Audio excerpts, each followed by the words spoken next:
passons maintenant to the first panel qui s'intitule Création artistique, ce que l'IA peut réellement faire.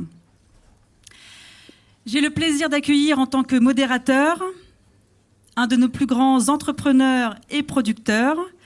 Il a créé Ozma Labs notamment en 2025. Il est aussi l'un de nos membres du jury. Ladies and gentlemen, Monsieur Serge Hayat.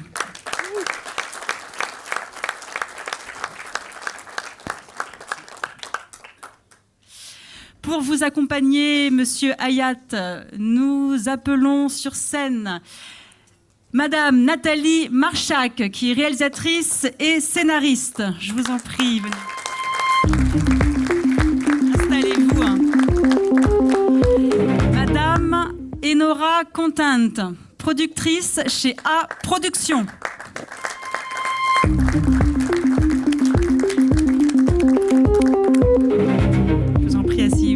Elena Yubarskaya, autrice, productrice chez The Difference Machine. Daniel Chi, directeur artistique chez Minimax. Merci de l'applaudir, je vous en prie. Et enfin, Gilles Guéraz, réalisateur et CEO de Next Trend.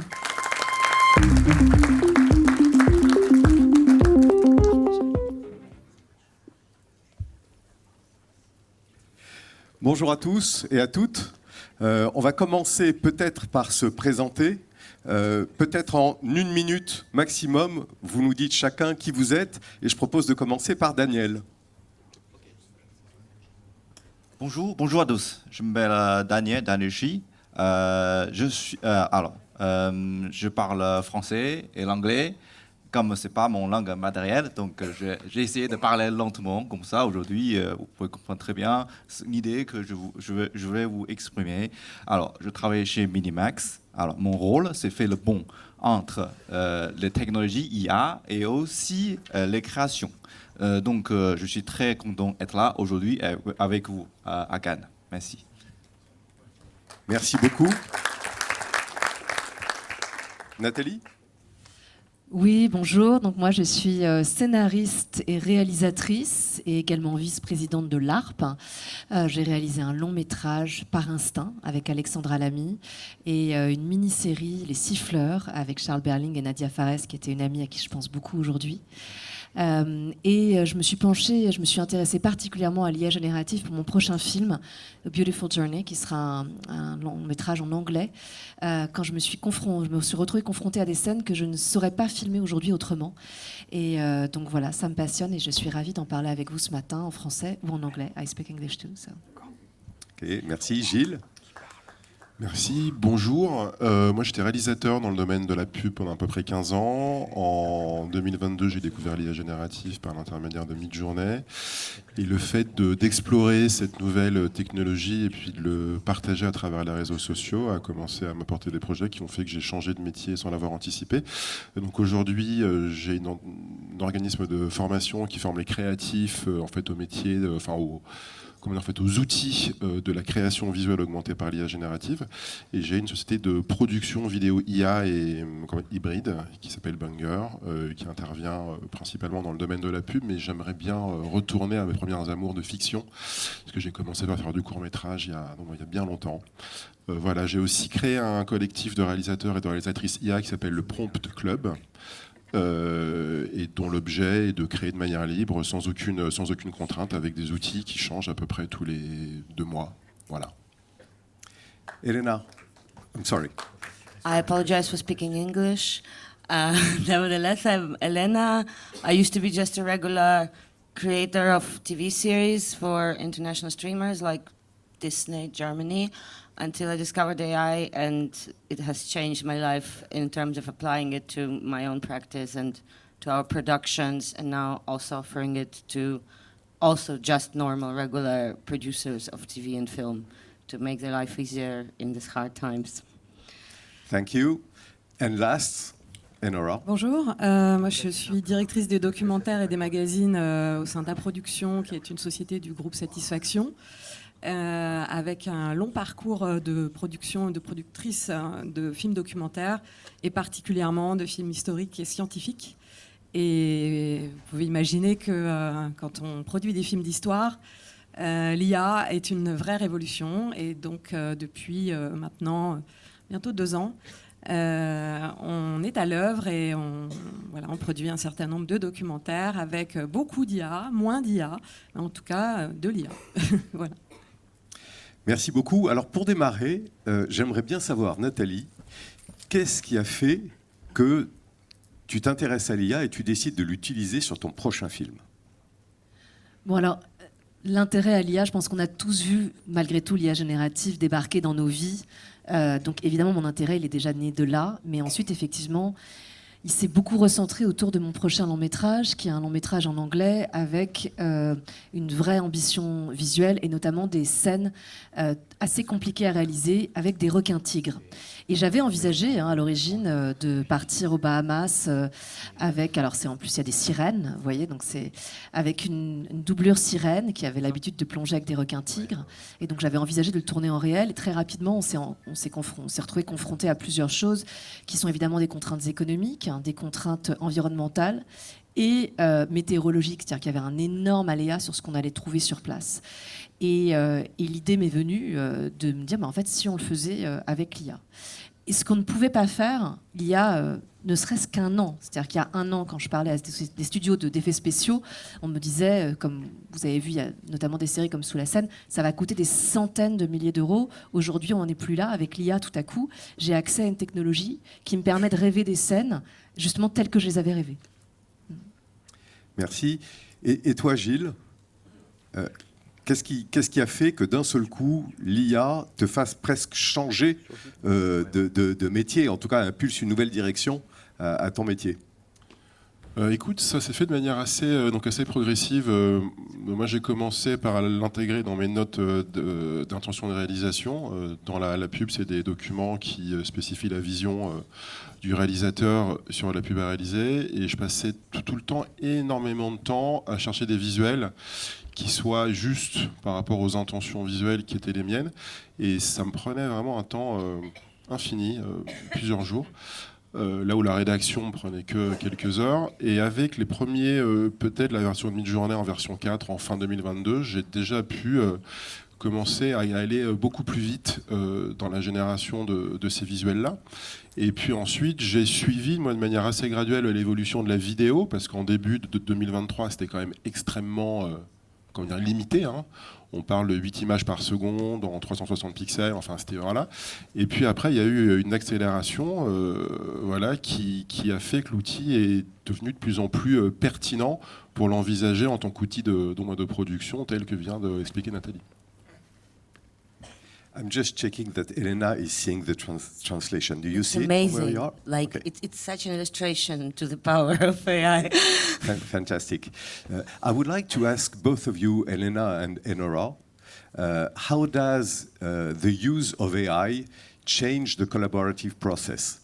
En quoi l'utilisation de l'IA change les processus collaboratifs sur la production d'un film?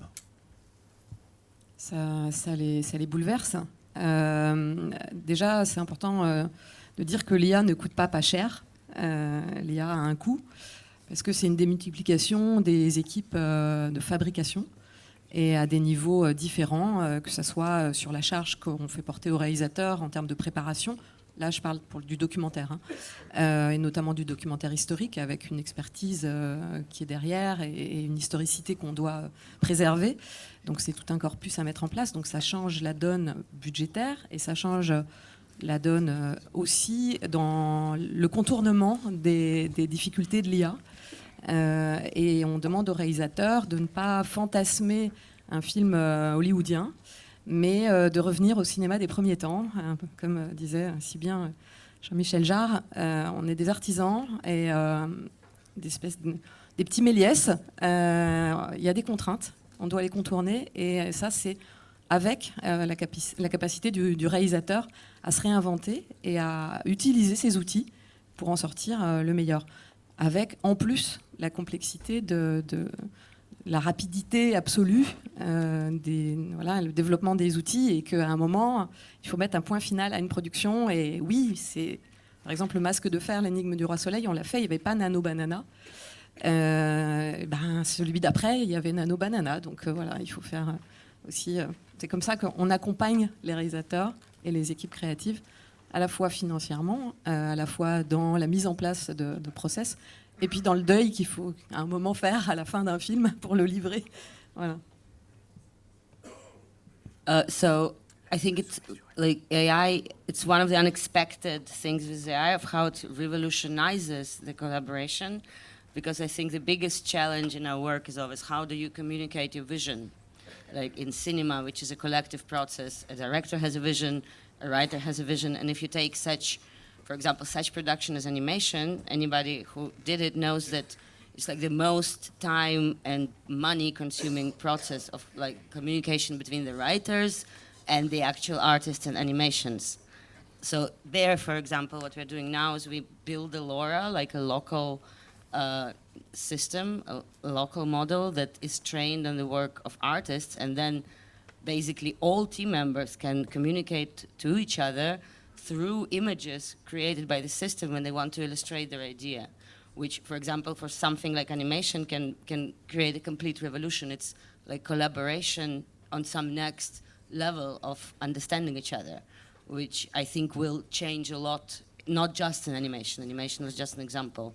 It will like make cinema possibly a way more truly collective process of creation that it used to be.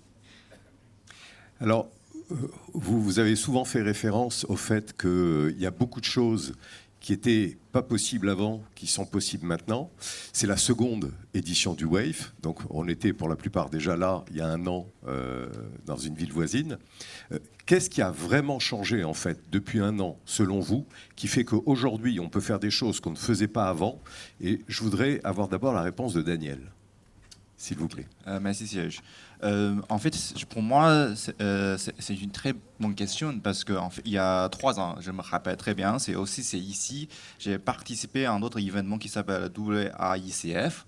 À l'époque, il y a beaucoup de technologies qui sont sur le slide. On parle, mais ils ont pas déjà là. Ils sont pas là.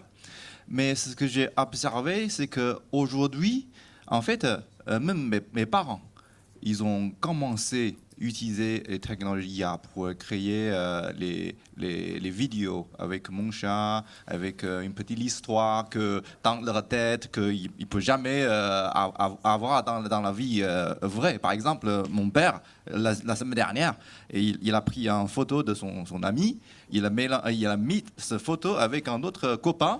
Les 2 copains, quand ils ont reçu la vidéo, quand même, pour eux, c'est très une grosse surprise. Tout le monde sont contents. À la fin, les émotions sont passées. À la fin, il devient une nouvelle manière pour faire la communication.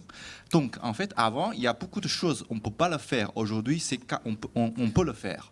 Deuxièmement, pour réaliser la même chose, le même signe, ça peut être très coûteux, très cher. Il faut avoir le vrai environnement, peut-être ou similaire, pour qu'à la fin, les gens peuvent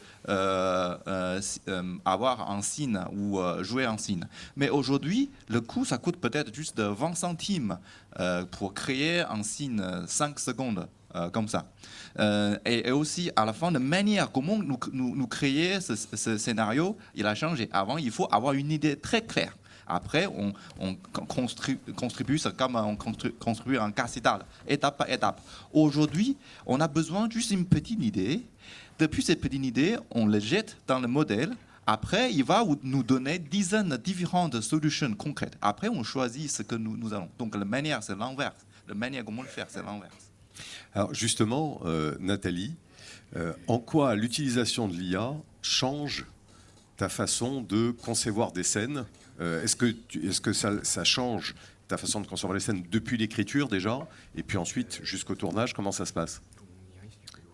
Alors, il y a 2 choses différentes, parce que j'ai utilisé l'IA là, vraiment plus comme un assistant pour l'écriture de certains projets, mais ce n'est pas le cas de ce long métrage. Donc, je vais faire la part des choses. Mais oui, c'est ce que disait aussi Jean-Michel, c'est une imagination augmentée. C'est-à-dire que même quand j'écris, pour le coup, J'ai créé des outils qui me sont propres, je l'ai alimenté avec des scénarios, etc., pour pouvoir vraiment essayer de, moi, me faire aller plus vite. Et ça me fait effectivement aller beaucoup plus vite. C'est vraiment comme si j'avais un co-scénariste à domicile, à demeure, corvéable à merci. Donc ça, c'est merveilleux.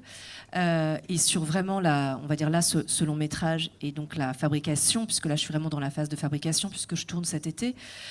Oui, ça a changé complètement sur les scènes que je dois tourner en IA, donc en hybride. Je précise, moi, je n'aurai pas des scènes full IA, mais sur des séquences hybrides où donc je vais créer des requins en IA et aussi certaines scènes avec la sirène, certains moments avec la sirène, certaines images.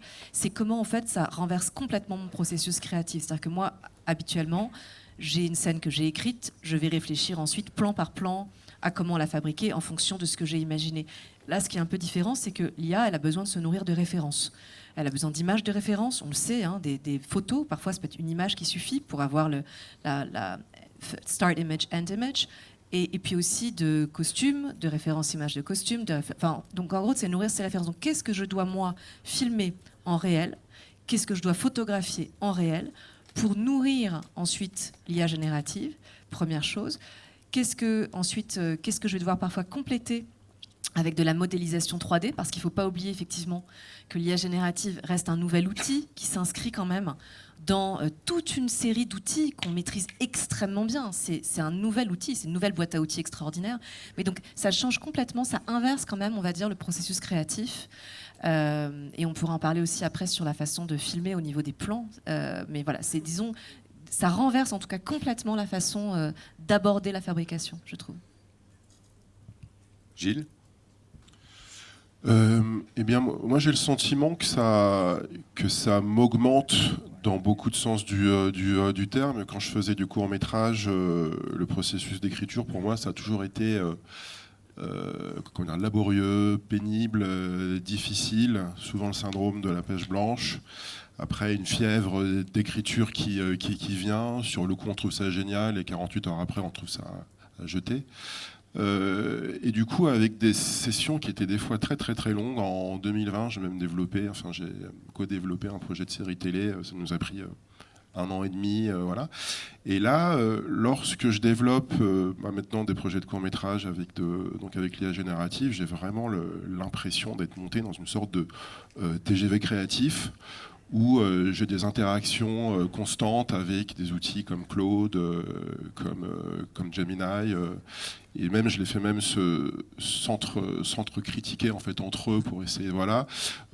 C'est comme disait aussi Jean-Michel, c'est beaucoup un travail de curation, parce que c'est vraiment parmi une énorme quantité d'idées médiocres, c'est trouver l'idée sur laquelle nous on va pouvoir itérer, en fait injecter ce qui nous touche, ce qui nous motive d'un point de vue thématique, d'un point de vue créatif et d'un point de vue artistique, pour pouvoir vraiment aller en fait au meilleur. Et alors ça déjà d'une part, je trouve ça vraiment en fait extraordinaire. Moi je trouve ça hyper libérateur. Et puis après, ce que je trouve dingue, c'est que d'un point de vue de la création pure, c'est que moi, quand j'ai commencé à faire du court-métrage, il fallait que je trouve des gens qui acceptent de travailler gratuitement dans mon court-métrage autoproduit, que je trouve des lieux, que je trouve des autorisations, tout ça, je trouve du matériel, que en fait à l'époque quand j'ai commencé, j'avais pas de chef-op, il fallait que je comprenne le fonctionnement de mon caméscope, des optiques, de la lumière, de comment je vais créer du contraste, comment je vais prendre du son propre, et ça c'est des choses qui sont totalement en train de disparaître. D'un côté, ça me fait un peu ça me fait un peu mal de me dire que moi j'ai passé des années en fait à apprendre la direction de la photographie, et là c'est en train de devenir maintenant un truc qui est hyper accessible avec un prompt pas trop mal décrit. Et d'un autre, je trouve ça extrêmement libérateur pour tous les créatifs du monde entier qui auront plus besoin de demander la permission pour pouvoir créer, pour pouvoir matérialiser ce qu'ils ont dans la tête. Je ne sais pas si vous avez lu ce très très bon bouquin de Peter Biskin qui s'appelle Easy Riders, Raging Bulls. Je crois qu'en français c'est le Nouvel Hollywood, qui raconte un peu les cinéastes de l'âge d'or hollywoodien dans les années 70, enfin, en tout cas le Nouvel Hollywood. Et Martin Scorsese, en fait, il racontait que dans les années 60, il se réveillait tous les matins avec une obsession, c'est qui est-ce qu'il allait pouvoir harceler aujourd'hui pour trouver un tout petit peu d'argent pour acheter de la pellicule 16 mm. Et c'était ça le niveau de difficulté pour pouvoir faire des films. Là, il suffit maintenant d'avoir une vision, d'avoir une envie, d'avoir une connexion Internet, d'avoir les moyens de payer en fait un abonnement à un ou plusieurs outils. Et en fait, on peut le faire sans aucune permission. Et ça, je trouve ça extraordinaire. Si je peux me permettre juste de dire une remarque, je pense que tout ce que tu as appris pendant des années, au contraire, te permet aujourd'hui d'être force de proposition avec l'IA. Parce que plus on est expert dans ce domaine, et moi je m'en rends vraiment compte aussi en tant que scénariste et réalisatrice, d'abord l'art de manier les mots pour le prompt, c'est exceptionnel, enfin, c'est un outil, c'est une aide énorme.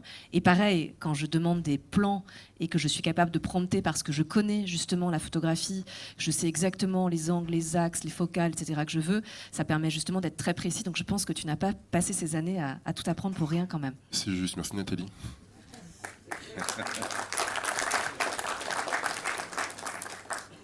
Et alors justement, parce que là, tu as beaucoup parlé des choses qui étaient impossibles avant ou qui étaient compliquées avant. Tu as parlé de grands cinéastes, etc. Est-ce que l'usage de l'IA redéfinit une nouvelle grammaire, en fait, du cinéma? Est-ce que ça peut redéfinir une nouvelle grammaire du cinéma, c'est-à-dire la façon dont on va prévoir les plans, les séquences, la manière dont on les construit, la manière dont on va cadrer? Est-ce que tout ça est remis en question et bouge en fait avec l'IA? Et Nora? Oui, complètement. En fait, il faut déjà...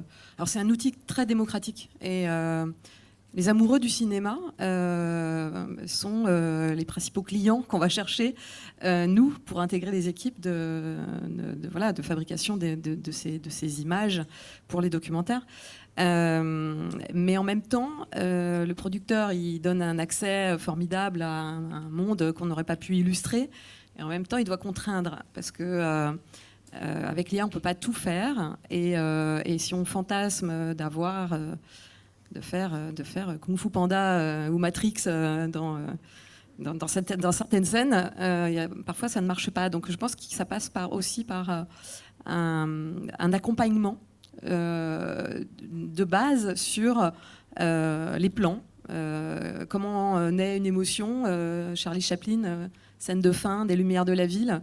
C'est un monument du cinéma, et pourtant il n'avait pas de grue, il n'avait pas de Luma, il n'avait pas de travelling, et il a inventé la poésie du montage et la poésie du plan fixe, mine de rien.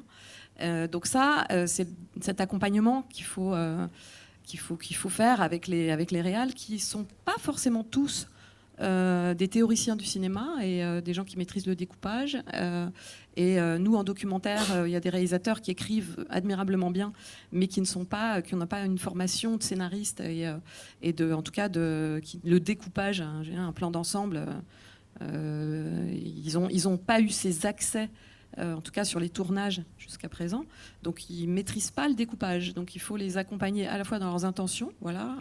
Et donc, moi, ce que j'essaye de faire à chaque fois, c'est qu'est-ce que tu veux raconter dans ta scène et quelle émotion tu cherches et comment tu le montrerais et où tu places tes caméras et non pas comment tu découpes. Voilà, tu es sur un plateau, regarde, tu as 4 caméras, tu es riche, grosse prod, tu les mets où tes caméras? Et en fait, on crée des rushs et après, c'est au montage que la magie se crée. Mais donc, c'est un accompagnement, à la fois quelqu'un tout seul dans sa chambre et avec ces outils très démocratiques. Oui, il y a des nouveaux talents, des talents qui arrivent et qui n'auront pas à passer par l'étape broadcast où nous, on ne pouvait pas louer des caméras quand on était jeune comme ça. Et ça, c'est formidable. Mais en même temps, je pense que c'est une aventure collective et que la création, ça passe aussi par des confrontations au contenu, des confrontations à son histoire. Ça, c'est un peu... Heureusement qu'il faut des producteurs et des professionnels pour emmener tout le monde dans une belle bataille. I think like the one thing that is changing really in terms of, as you asked, the grammar of what we do, is that we all know that the best creativity comes from constraints.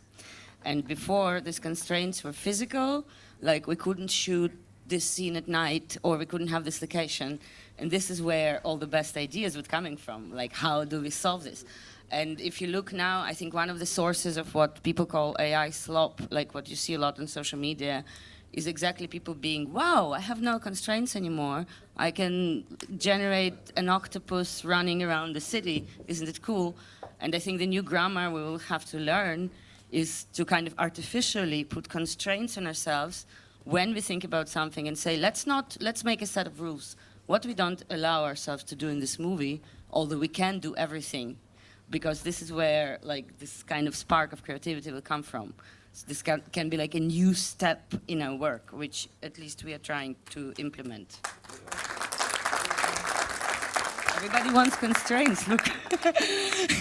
Selon moi, en fait, je pense pas. C'est pas que pour le changement de grammaire. Pour moi, il a même aussi créé des fois de nouveaux langages. Je prends l'exemple aujourd'hui en Asie, il y a une nouvelle série qui s'appelle Webcomics. Il devient très très populaire. Que nous pouvons mettre le manga, le petit comics, bouger. Et on mettre plusieurs signes ensemble, on met ça en YouTube. Avant, ça n'existe pas l'année dernière. Mais aujourd'hui, il y a beaucoup de petites équipes. Une personne, 2 personnes, 3 personnes. Ils commençaient à créer ce genre de comics, webcomics série. Donc pour moi, c'est même un nouveau langage. Tout à l'heure, Enora, tu as dit qu'il ne faut pas s'attendre à faire Kung Fu Panda avec l'IA. Donc moi, je voudrais demander à Daniel... En documentaire. Voilà, moi, oui, en documentaire. Je voudrais demander à Daniel, est-ce que c'est absurde de se dire que Kung Fu Panda, on peut le faire full IA?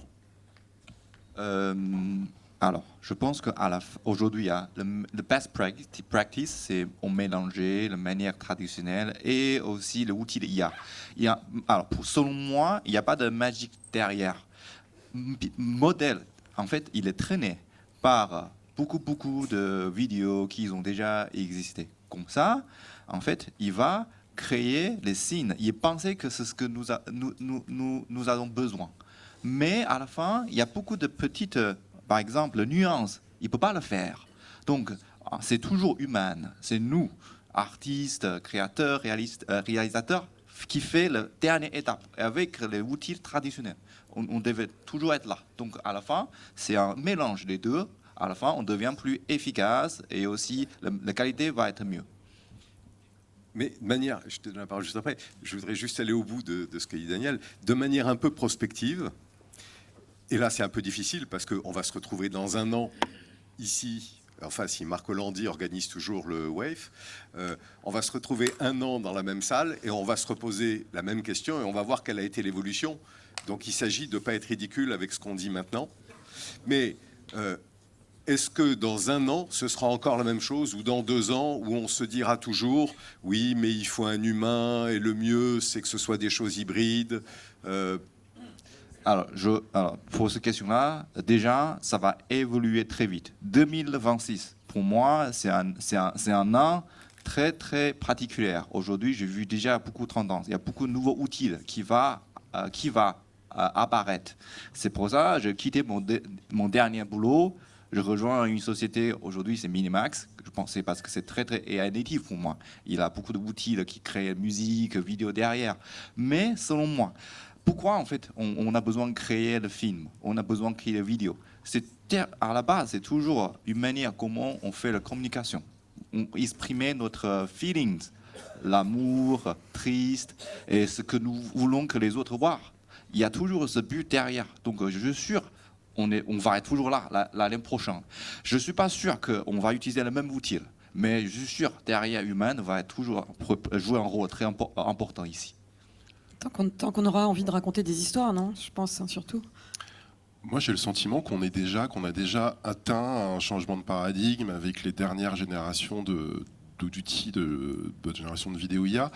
Il y a en fait un outil qui est sorti il y a 2 mois qui s'appelle Seedance 2 et moi, c'est la première fois, mais vraiment la première fois que sur certaines générations, je ne suis pas en capacité d'affirmer avec certitude si ça a été filmé ou si ça a été généré. Et c'est la première fois que j'ai cette sensation-là de réalisme confondant, dans les mouvements des personnages, dans les textures de l'image, dans la colorimétrie, dans la manière dont il y a des flares des fois qui rentrent dans l'objectif en fait virtuel. Et je pense qu'on est vraiment sur ce point-là, sur ce point de bascule qui sera certainement un point de bascule définitif. Et ça veut dire que moi je pense qu'on va pouvoir conserver l'hybride, mais à un moment ça va plutôt être des choix artistiques, sans doute en fait à juste titre, parce qu'il y a des performances d'acteurs, d'acting qu'on pourra sans doute jamais avoir avec de l'IA générative, mais je pense qu'on a déjà la technologie pour, et d'ailleurs il y a pas mal de plateformes qui sont généralement des éditeurs de solutions d'IA, enfin des plateformes tout en un, qui proposent maintenant des séries en fait feuilletonnantes qui sont en full IA et dont on sent encore un petit peu que c'est de l'IA au niveau de la texture d'image, mais le produit est là, la technologie est là, et peut-être que dans un an, on aura peut-être des contenus qui seront encore toujours plus photoréalistes. Mais après, si c'était une partie de la question, je pense que sans intention humaine, il n'y aura jamais de création IA. À un moment où, alors si ça va être des agents qui créent eux-mêmes, ça risque d'être en fait hyper aléatoire et finalement assez moyen. Mais alors on se parle, si personne n'ouvre le laptop et tape un prompt, il ne se passe rien. Oui, moi, je te rejoins assez sur quand même aujourd'hui la différence par rapport à la performance. Et pour revenir, moi, à la façon dont ça change aussi, notamment mon découpage, parce qu'en tant que réalisatrice, je découpe. Moi, je ne comprends pas les réalisateurs qui ne découpent pas, mais voilà. Ce sont des documentaires du documentaire. Oui, mais en tout cas, en fiction, on découpe. Mais moi, ça m'a forcé à changer, notamment sur les séquences sur lesquelles je travaille, totalement mon découpage. J'aurais aimé pouvoir vous montrer mon storyboard avant-après, mais on ne peut pas. Mais en gros, tout simplement, c'est-à-dire que les plans larges, aucun problème pour les faire en IA. Ça va être magnifique. Et je pense effectivement que même par rapport à toutes les questions qu'on se posait sur la résolution, c'est résolu ou en train d'être résolu. J'aurais pas de problème même sur un très grand écran de cinéma. Par contre, les plans serrés, j'ai pas de problème non plus. Je vais les faire avec mon actrice. Et je triche ce que je dois tricher derrière. Bon. Le problème, c'est les plans moyens. Les plans moyens où je suis censée avoir quand même une interprétation et où l'IA risque de se voir, et je ne peux pas le faire qu'en IA parce que la performance ne sera pas au niveau du jeu, eh bien, ils disparaissent. Et donc, je reviens un peu à un cinéma de Sergio Leone, où je passe, en tout cas sur cette séquence, de plans très serrés à des plans larges. Et c'est très intéressant. C'est-à-dire que c'est encore une fois les contraintes auxquelles on est confronté, qu'on intègre dans la création et qui amène quelque chose d'autre aussi. Mais c'est assez passionnant de se poser toutes ces questions et de se rendre compte, tout à coup, là, c'est effectivement... je vais du coup le filmer autrement, sachant qu'on a quand même conscience que tous les outils qu'on utilise bougent tellement vite que probablement les contraintes que j'ai aujourd'hui ne seront pas celles que j'aurai dans 6 mois et que comme un film met du temps à se faire, voilà. Mais en tout cas, j'intègre les contraintes à chaque fois d'aujourd'hui. On parlait tout à l'heure, toi Gilles, tu as abordé la question de nouveaux formats en fait, dans lequel l'IA est des formats peut-être plus courts, dans lequel l'IA, tu arrives à percevoir quand elle est utilisée ou pas. Alors, j'ai 2 questions en une. La première, c'est est-ce que l'IA va générer de nouveaux formats pour raconter des histoires? Et ensuite, à partir du moment où, comme le soulignait Jean-Michel tout à l'heure, le prix de la création de contenu va beaucoup baisser, est-ce qu'on ne va pas être envahi par une multitude de contenus qui fait qu'en réalité la bataille n'est plus technologique mais plus une bataille de l'attention en fait pour capter l'attention des gens. Qui a envie de répondre à ça? Oui, non, alors ça c'est complètement vrai, mais c'est justement en regardant aussi le public. Moi j'ai un parfait cobaye, j'ai une fille de 13 ans et c'est vrai que les défauts, finalement la forme lui importe moins que le contenu. Et réussir finalement à tenir un gamin de 13 ans sur 4 fois 30 minutes sur une histoire de France sans qu'elle ait envie de fuir ou d'aller sur TikTok ou Insta retrouver ses copines ou même dans la rue, et ben je trouve que ça, c'est ce qui doit être un enseignement. C'est-à-dire que là, on parle beaucoup de forme, mais à un moment, le récit, c'est ça qui est au cœur. Donc finalement, l'IA, d'accord, je pense que peut-être l'année prochaine, on parlera moins de forme que d'éditorial. Et comment embarquer avec des images qui sont spectaculaires. Effectivement, alors nous en doc, les très grands plans d'ensemble avec des actions multiples sont compliqués. On a moins de problèmes avec le plan moyen, mais effectivement, ça écrit une nouvelle grammaire. Il y a une nouvelle génération qui va aussi s'en servir pour faire des nouveaux formats. Je pense aux short stories peut-être. Je ne suis pas sûre que ça soit une question économique qu'une question éditoriale à un moment dans la nouvelle vague de contenu qui va émerger. Pour le moment, en tout cas pour ce qui est des diffusions classiques, on reste assez classique. On reste dans des formats fiction, documentaire, mais tournons-nous vers cette nouvelle génération et voyons comment ils s'approprient ces outils pour inventer une nouvelle grammaire et surtout des nouvelles histoires. C'est surtout ça. Je trouve qu'on les regarde pas beaucoup. May I attempt to be a bit like devil's advocate here, but is it even bad, the battle for attention? Because we're used to 20th century where you need a huge budget for the movie that then everybody's going to watch. So is it bad if we are moving to smaller budgets, smaller niches? Maybe it's also the way to protect ourselves from other phenomena of 20th century, like, I don't know, mass fascistic political movements and like big Hollywood stars kind of belong to the same time. So maybe the fragmentation of content can lead to fragmentation of cultures, political opinions that will make us all more free in the end rather than less free. It's just, maybe it's the other way around, but... Non, mais je pense que ce que tu dis est très intéressant. Il y a peut-être dans cet outil-là une façon de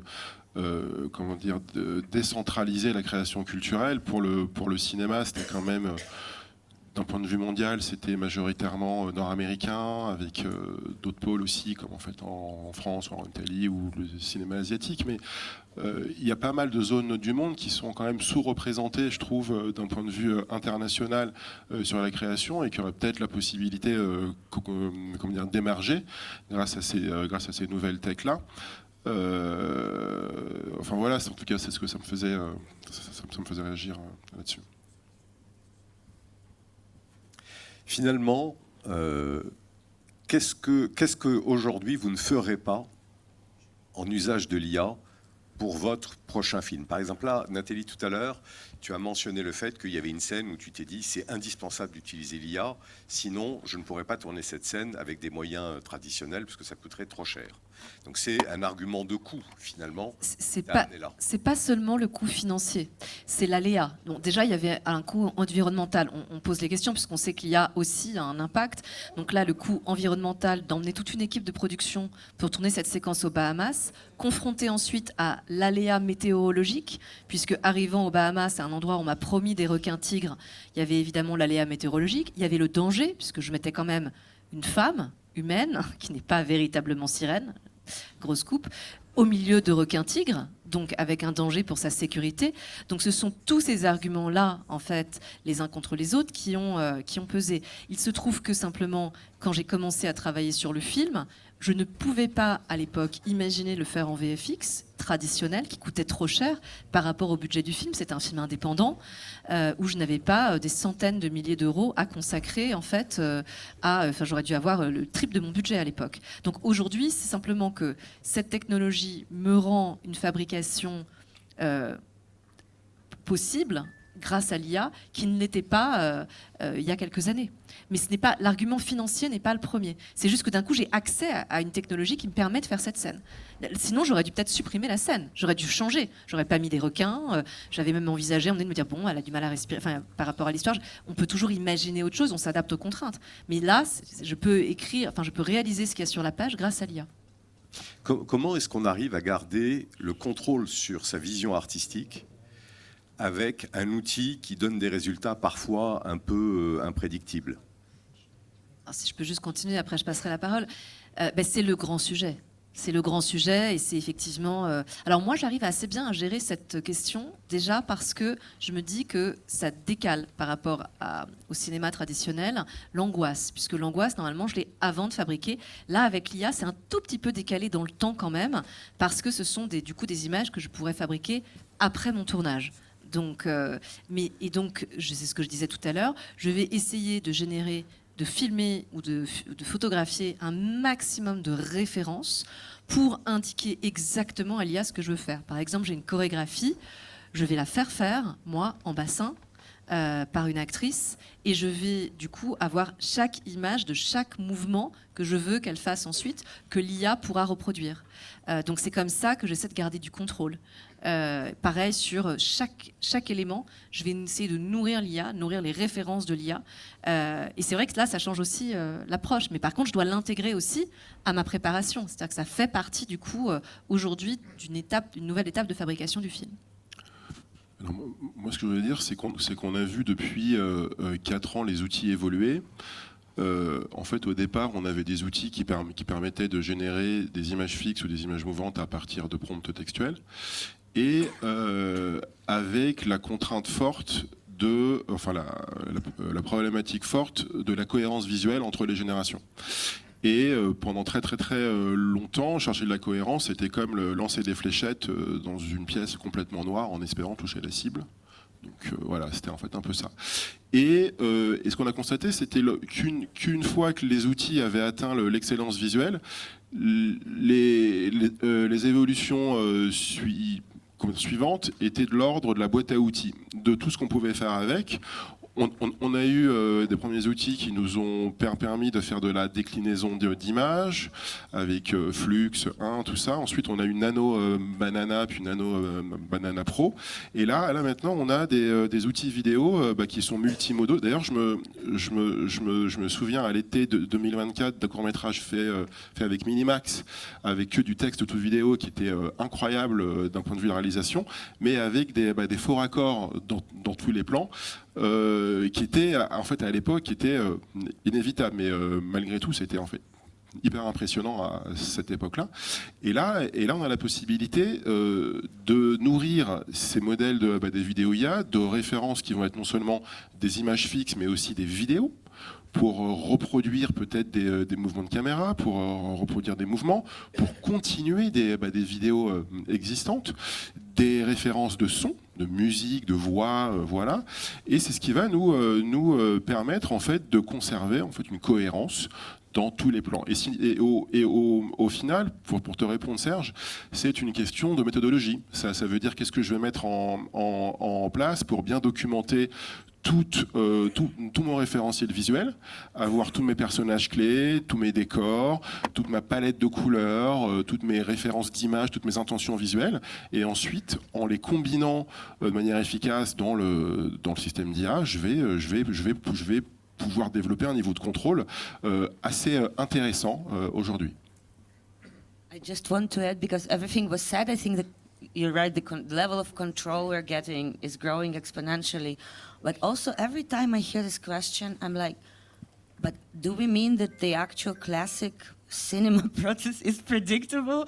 Like, actually, anybody who has ever been at the shoot knows that it's also unpredictable there. And nobody, even like the director, nobody has completely full control of what's coming out. And sometimes this is the good thing. Sometimes this is where your miracles happen. On recherche l'accident. Ouais. Mais c'est très vrai aussi avec l'IA générative où il y a toujours une part de hasard, une part peut-être d'aléatoire. Et on est toujours un petit peu étonné de ce qui sort malgré tout. Ouais. En Europe et en particulier en France, il y a un grand débat en ce moment autour de la moralité, pour reprendre ce que disait Jean-Michel tout à l'heure, d'utiliser l'IA pour créer des contenus. Où est-ce que vous en êtes chacun d'entre vous avec cette assertion C'est un contrat de confiance avec le téléspectateur, avec le spectateur. On produit des documentaires, des films, des courts-métrages, de la fiction, enfin, voilà, depuis toujours. Donc c'est la responsabilité de ce qu'on donne à voir. Alors en documentaire, on compose avec l'histoire, en sachant que l'histoire est une science vivante et que même en histoire, on ne peut rien affirmer. Voilà, finalement, il y a eu Yves Janot, qui était directeur des documentaires de France Télévisions, quand il a lancé le docu-fiction, il a pris des cajots de tomates. Parce qu'on lui disait « Ah, mais c'est abétissant, vous faites du divertissement. Et oui, on fait du grand spectacle de l'histoire. » Et c'était un genre qui, aujourd'hui, ne pose plus de problème à personne. Ça a été pareil avec la 3D. Aujourd'hui, c'est avec l'IA, ça pose aussi des questions. À chaque fois, c'est vraiment le contrat de confiance, c'est-à-dire nous. Ça rejoint aussi la question que tu posais, Serge. S'il me manque des plans en archives, par exemple, en documentaire à base d'archives, je ne vais pas les fabriquer parce que ça coûte moins cher de les fabriquer que d'aller les acheter à pâté. Voilà, c'est où est-ce qu'on met le curseur. Après, là, en l'occurrence, il y a des périodes historiques sur lesquelles on n'est pas encore allé. On reste sur l'Antiquité et tout ça. Bon, je ne peux rien faire pour les gens qui imaginent que Louis XIV est encore en vie ou qu'il y a des cyclopes sur des îles en Grèce. Mais c'est à celui qui produit, à celui qui crée, de penser à ce qu'il laisse avoir. Et il y a eu des documentaires avec pas d'IA, mais qui étaient des faux documentaires, et c'est de tout temps. Après, je pense qu'il faut plutôt informer et éduquer, à s'interroger, en tout cas approfondir, et peut-être ne pas remettre en question ce qu'on nous propose. Voilà. It's a painful topic because I just launched my company as a service last week, and I got a lot of hateful comments also in DMs about it. And first of all, I think this all discussions right now, it's unnecessary, polarized.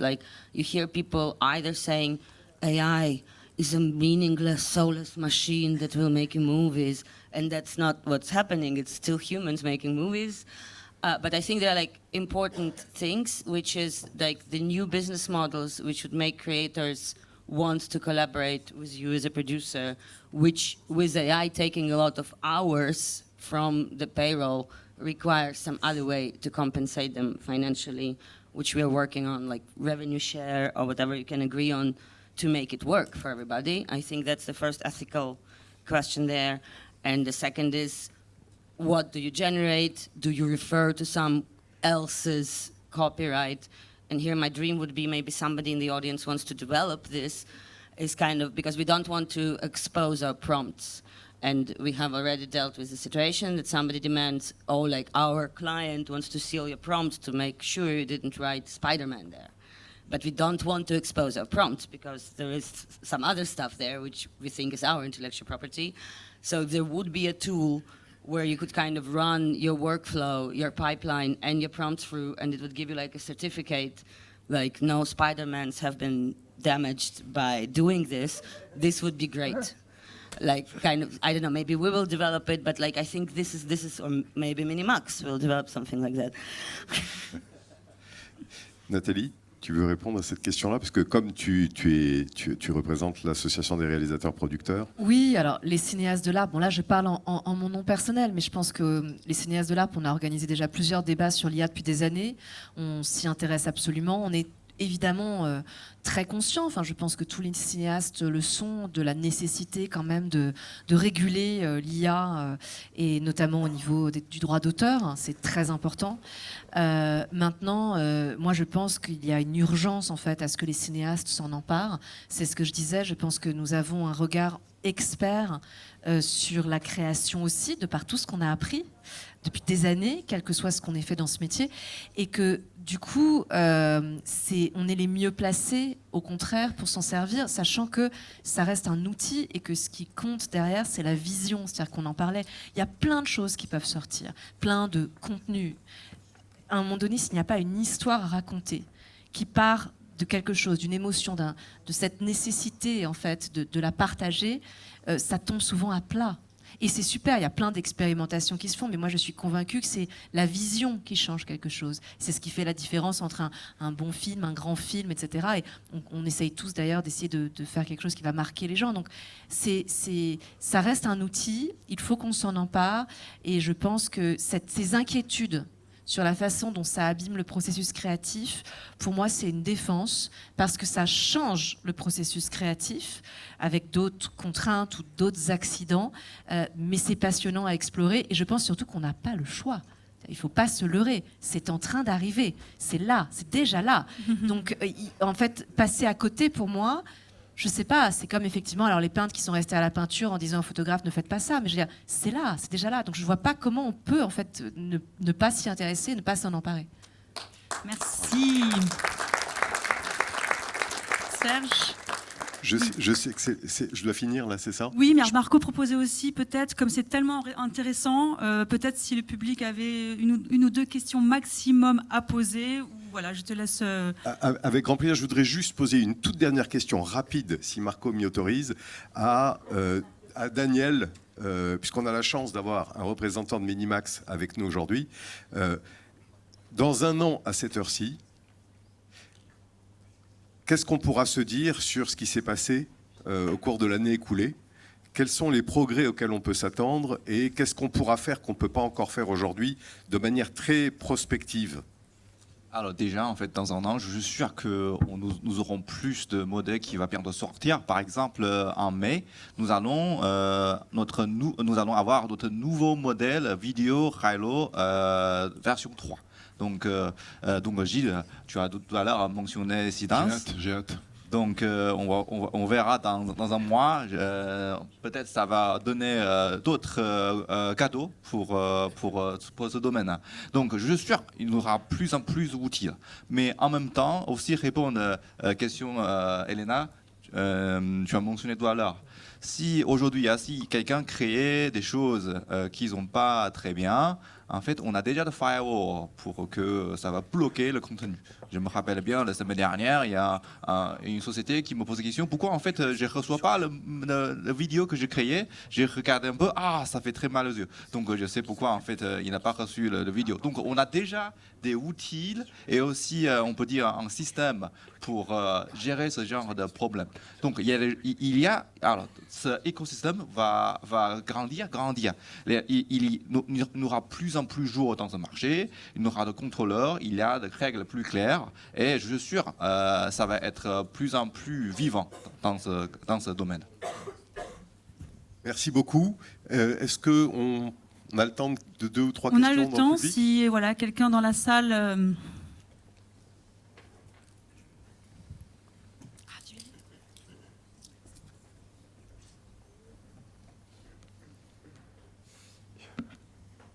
Oui, bonjour, je suis youtubeur et j'ai une fille qui veut devenir réalisatrice, mais qui est anti-IA. Elle a 14 ans. Alors j'ai posé la question à Gilles, à Nathalie, comment on pourrait l'encourager?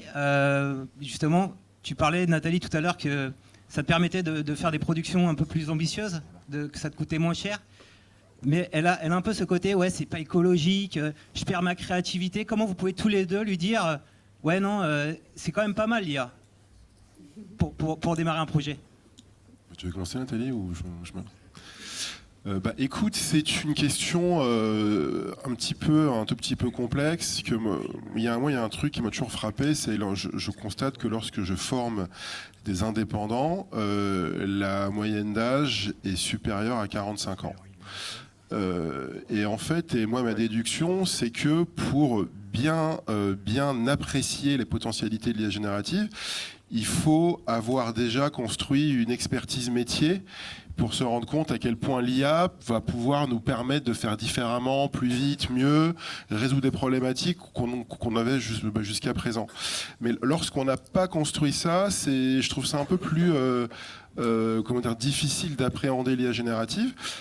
Après, peut-être qu'il faudrait qu'elle commence par avoir peut-être des conversations avec Claude, avec Gemini, pour pouvoir voir à quel point ce type de conversation peut déverrouiller des blocages, peut peut-être lui donner des idées qu'elle n'aurait pas eues sans ce type d'interaction-là. Ça peut être hyper intéressant.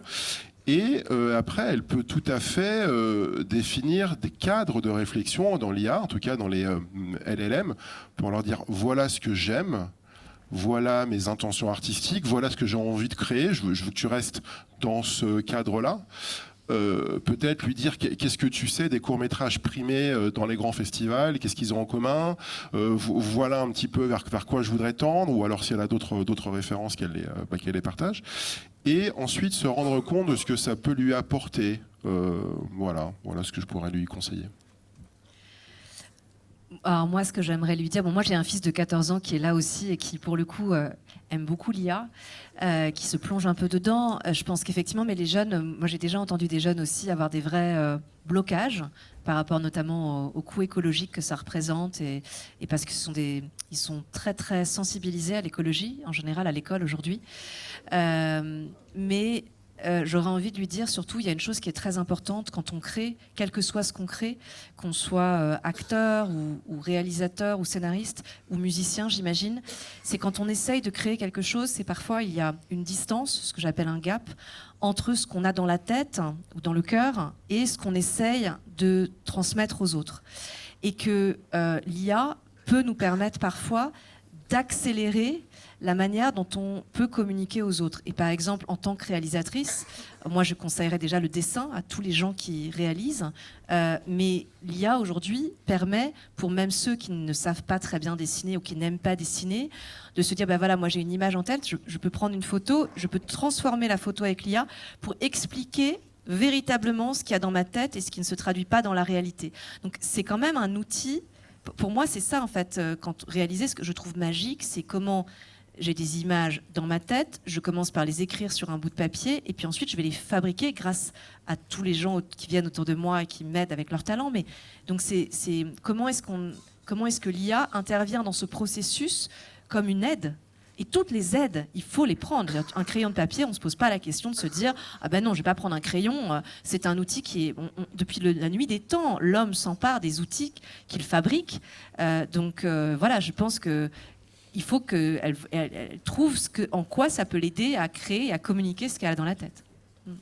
Si je peux juste rajouter, il faut lui dire de s'amuser aussi.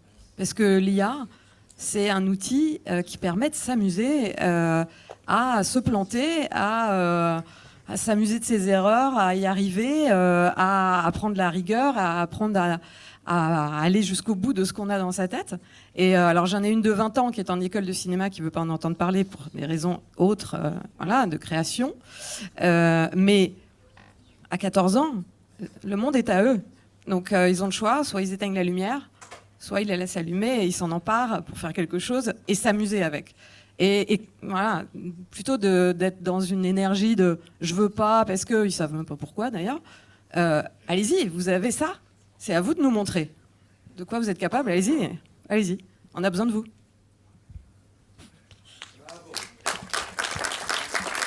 Merci beaucoup. On s'arrête là ou il y en a encore une ? C'est vous qui dites. Je suis Marco, on a le temps à une autre question, Marco, mais s'il faut y aller, on y va. Non, on peut y aller. Merci infiniment à vous tous. C'était merveilleux de vous écouter. Merci à tous les 5. Merci.